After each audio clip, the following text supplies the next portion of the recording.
በስመ አብ ወወልድ ወመንፈስ ቅዱስ አህዱ አምላክ። የመጽሐፍ ቅዱስ ንባብ ኦሪት ዘሌዋውያን ምዕራፍ 5 የኃጢአት ማስተሰሪያ መስዋዕት የሚቀርብባቸው ምክንያቶች። አንድ ሰው ቢበድል የሚያምለውንም ቃል ቢሰማ ምስክር ሆኖ አንድ ነገር አይቶ እንደሆነ ወይም አውቆ እንደሆነ ያንን ባይናገር በደሉን ይሸከማል። እርኩስ ነገር የሞተውን አውሬ የነከሰውን ወይም የበከተ ወይም የሚንቀሳቀስ የእንስሳ በድን የነካ ከእርሱም ያነሳ ሰው ቢኖር ወይም እርኩስነትን ሳያውቅ እርኩስን ሰው ቢነካ በማናቸውም እርኩሰት ቢረክስ ነገሩ በታወቀ ጊዜ በደል ይሆንበታል። ሰው ሳያስብ ክፉ ወይም መልካምን ያደርግ ዘንድ ሳያስብ በከንፈሩ ተናግሮ ቢያምል ሳያስብ የማለውም ከዚህ በአንዱ ነገር ቢሆን በታወቀ ጊዜ ከዚህ ነገር በአንዱ በደለኛ ይሆናል።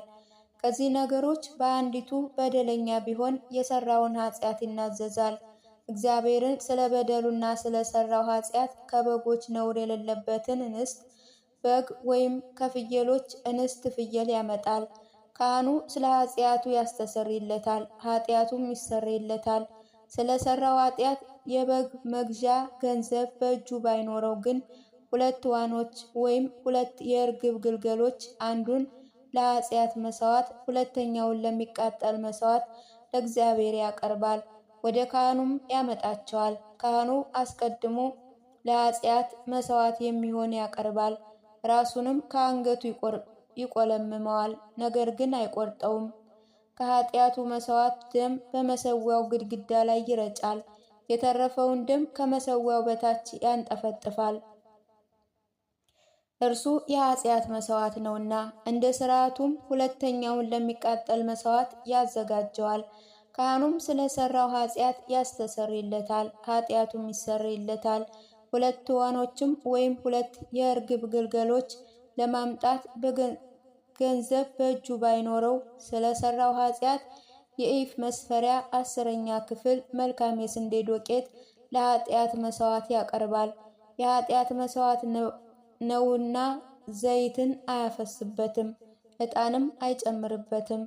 ወደ ካህኑ ያመጣዋል። ካህኑ ስለ መታሰቢያው ለእርሱ እፍኝ ሙሉ ይዘግንና እግዚአብሔር በእሳት በተቃጠለው ቁርባን ላይ በመሰዊያው ላይ ይጨምረዋል። እርሱ የኃጢአት መስዋዕት ነውና። ካህኑም ከነዚህ በአንዱ ስለ ሰራው ኃጢአት ያስተሰርይለታል፣ ኃጢአቱ ይቅር ይባልለታል። የተረፈውም እንደ እህሉ ቁርባን ለካህኑ ይሆናል። ስለ በደል መስዋዕት እግዚአብሔር ሙሴን እንዲህ ሲል ተናገረው። ሰው ቢዘነጋ ሳያውቅም ለእግዚአብሔር በተቀደሰው በማናቸውም ነገር ኃጢአትን ቢሰራ ለበደል መስዋዕትም ለእግዚአብሔር ከመንጋው ነውር የሌለበት እንደ መቅደሱ ስቅል ሚዛን በብር ስቅል የተገመተውን ለእግዚአብሔር የሚያቀርቡት የደህንነት መስዋዕት ሕግ ነው። ለምስጋና ቢያቀርበው ከምስጋናው መስዋዕት ጋር በዘይት የተለወሰ የቂጣ እንጎቻ በዘይት የተቀባ በስስ ምዕራፍ 6 እግዚአብሔር ሙሴን እንዲህ ሲል ተናገረው። ሰው ኃጢአት ቢሰራ የእግዚአብሔርንም ትእዛዝ ችላ ቢል ያኖረበትን አደራውን ወይም የኅብረትን ገንዘብ ወስዶ ባልንጀራውን ቢክድ ወይም ቢቀማ ወይም ባልንጀራው ላይ ግፍ ቢሰራ ወይም የጠፋውን ነገር ቢያገኝ ስለዚህ ቢዋሽ ሰው ኃጢአትን ለመስራት ከሚያደርጋቸው ከነዚህ ነገሮች ሁሉ በአንዲቱ በሐሰት ቢምል እርሱ ቢበድልና ከዚያ በኋላ ንስሐ ቢገባ በቅድሚያ የወሰደውን ወይም በአመፅና በግፍ የተቀበለውን ወይም የተሰጠውን አደራ ወይም ጠፍቶ ያገኘውን ወይም በሐሰት የማለበትን ነገር ቢመልስ በሙሉ ይመልስ። ከዚያ በላይ 5ኛውን ክፍል ጨምሮ የበደሉን መስዋዕት በሚያቀርብ ቀን ለባለ ገንዘቡ ይስጠው። ስለ በደል መስዋዕትም ከመንጋ ነውር የሌለበት ዋጋው እንደ በደሉ የተገመተውን አውራ በግ ለእግዚአብሔር ያምጣ። ካህኑ በእግዚአብሔር ፊት ያስተሰርይለታል። ስለዚህም ስላደረገው በደል ሁሉ ይቀርብለታል። ስለሚቃጠል መስዋዕት ሕግ እግዚአብሔር ሙሴን እንዲህ ብሎ ተናገረው። አሮንና ልጆቹ እንዲህ ብለህ እዘዛቸው፣ የሚቃጠል የመሥዋዕት ሕግ ይህ ነው። የመሥዋዕት እሳት በላዩ እየነደደች እስኪነጋ ትተዋታለህ። ካህኑ የተልባ እግር ቀሚስና የተልባ እግር ሱሪ በሰውነቱ ላይ ይለብሳል።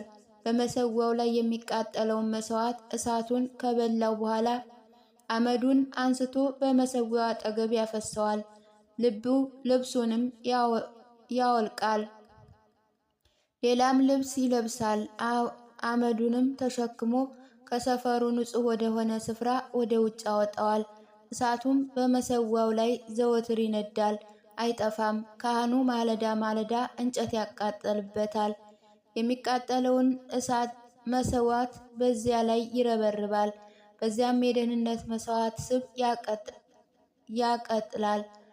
ዘወትር በመሠዊያው ላይም እሳት ይነዳል፣ አይጠፋም።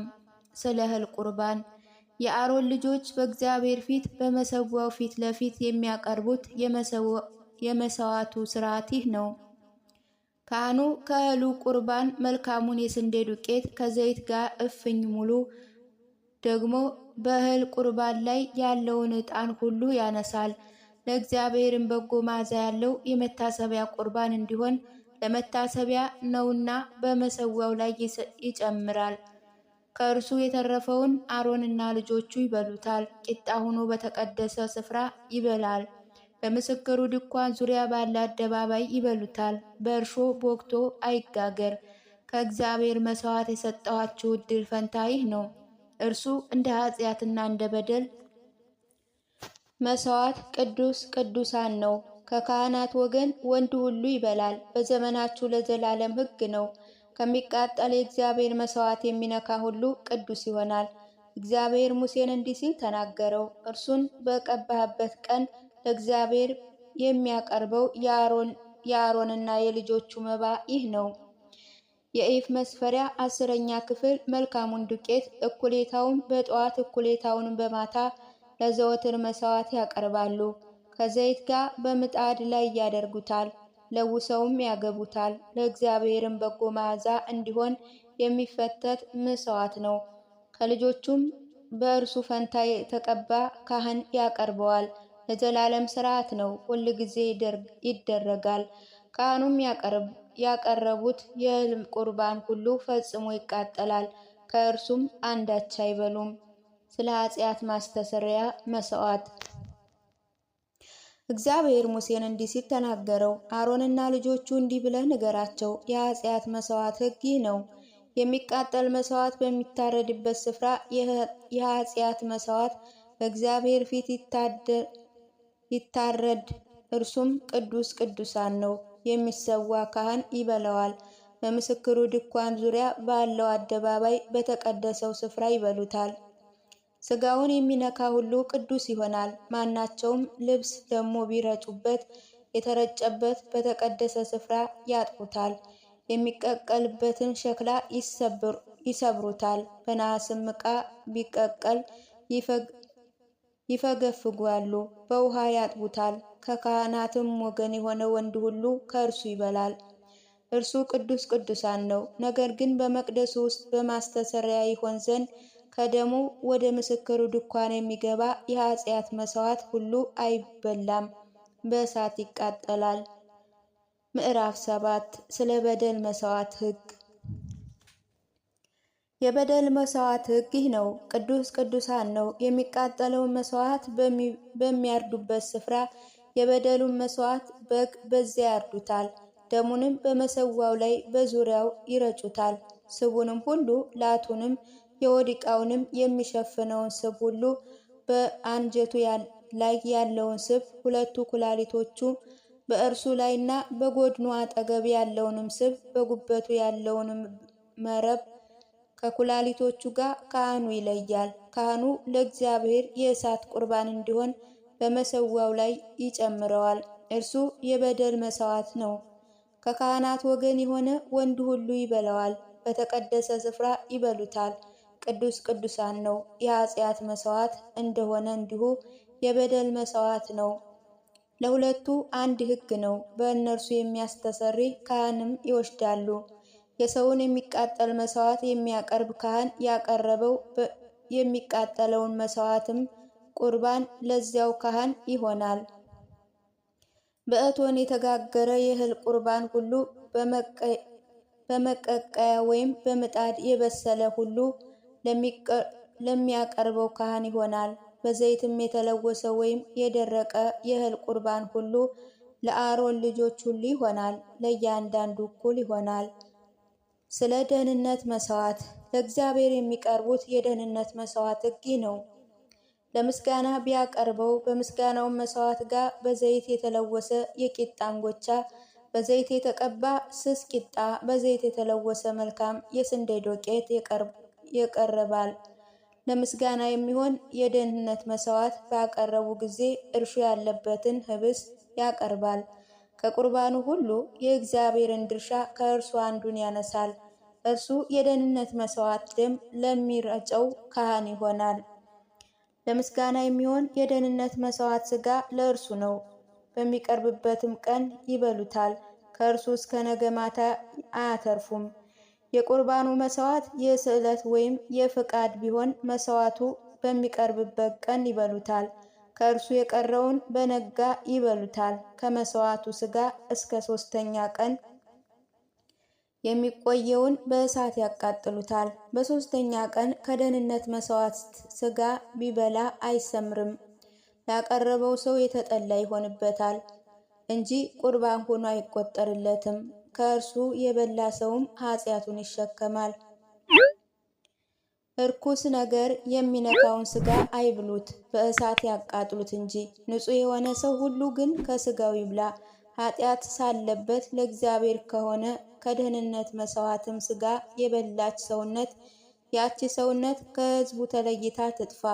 ከርኩስ ሁሉ ወይም ከረከሰ ሰው ወይም ንጹሕ ካልሆነ እንስሳ የነካች ሰውነት ለእግዚአብሔር ከሆነው ከደህንነት መስዋዕት ሥጋ ብትበላ ያቺ ሰውነት ከእግዚአብሔር ተለይታ ትጥፋ፣ ስብና ደምን መብላት ስለማይገባ። እግዚአብሔር ሙሴን እንዲህ ብሎ ተናገረው። የእስራኤል ልጆች እንዲህ ብለህ ንገራቸው፣ የበሬ ወይም የበግ ወይም የፍየል ስብ ከቶ አትብሉ። የሞተውንም ስብ አውሬ የሰበረውንም ስብ በሌላ ተግባር አድርጉት፣ እናንተ ግን አትብሉት። ለእግዚአብሔርም በእሳት የሚቀርበውን ከእንስሳ ስብ የሚበላ ሁሉ ያች የበላች ሰውነት ከሕዝቡ ተለይታ ትጥፋ። በመኖሪያችሁም ሁሉ የወፍ ወይም የእንስሳ ደም ቢሆን አትብሉ።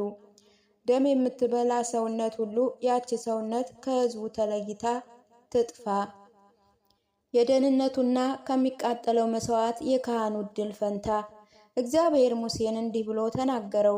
የእስራኤል ልጆች እንዲህ ብለህ ንገራቸው፣ ለእግዚአብሔር የደህንነት መስዋዕት የሚያቀርብ ሰው ቁርባኑን ለእግዚአብሔር ከደህንነቱ መስዋዕት ያመጣል። የእርሱ እጅ ለእግዚአብሔር የእሳቱ ቁርባን ያመጣሉ።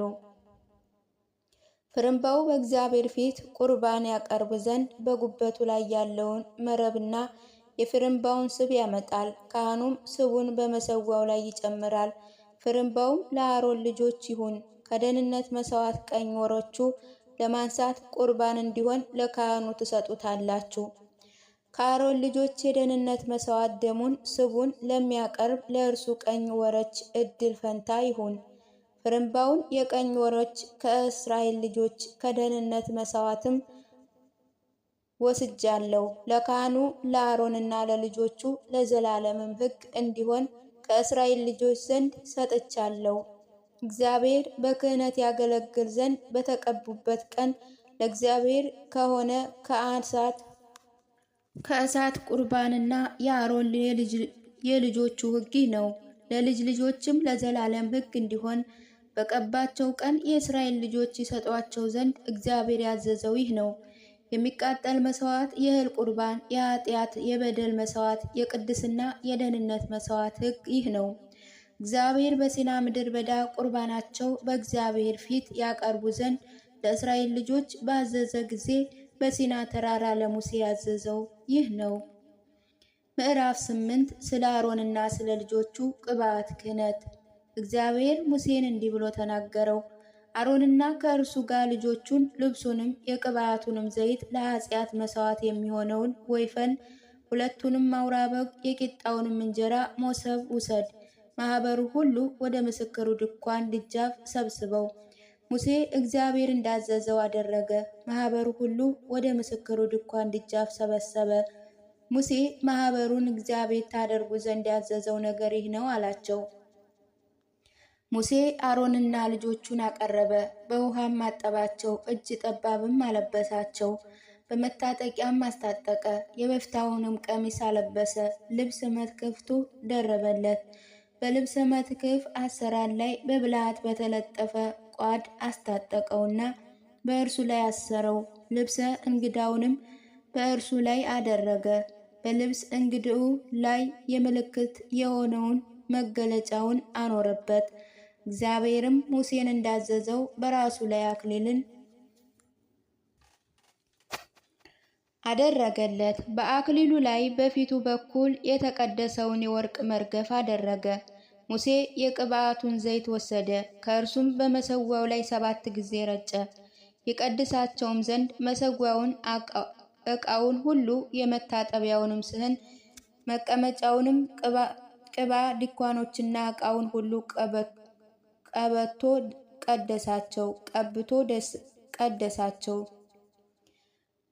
ከቅባቱ ዘይት በአሮን ራስ ላይ አፈሰሰ፣ ቀባውም፣ ቀደሰውም። እግዚአብሔር ሙሴን እንዳዘዘው ሙሴ የአሮንን ልጆች አቀረበ፣ የበፍታ ቀሚሶችንም አለበሳቸው፣ በመታጠቂያውም አስታጠቀ፣ አክሊልም ደፋላቸው። የኃጢአትንም መሥዋዕት ወይፈን አቀረበ። አሮንና ልጆቹ በኃጢአቱ መሥዋዕት ወይፈን ራስ ላይ እጃቸውን ጫኑ፣ አረዱትም። ሙሴ ደሙን ወስዶ በጣቱ የመሥዋዕቱን ቀንዶች ዙሪያ ቀባ፣ መሠዊያውንም አነጻ። ደሙንም ከመሠዊያው በታች አፈሰሰ፣ ያስተሰርይለት ዘንድ ቀደሰው። ሙሴ በሆድ ዕቃው ላይ ያለውን ስብ ሁሉ፣ የጉበቱን መረብ ሁሉ፣ 2 ኩላሊቶቹን፣ ስባቸውንም ወሰደ፣ በመሠዊያው ላይ ጨመረ። እግዚአብሔር ሙሴን እንዳዘዘው ወይፈኑ ቁርበቱን፣ ስጋውንም ፈርሱንም ከሰፈሩ ውጭ በእሳት አቃጠለ። ሙሴ ለሚቃጠል መሥዋዕት የሚሆነውን አውራ በግ አቀረበ። አሮንና ልጆቹ በአውራው በግ ራስ ላይ እጃቸውን ጫኑ። ሙሴም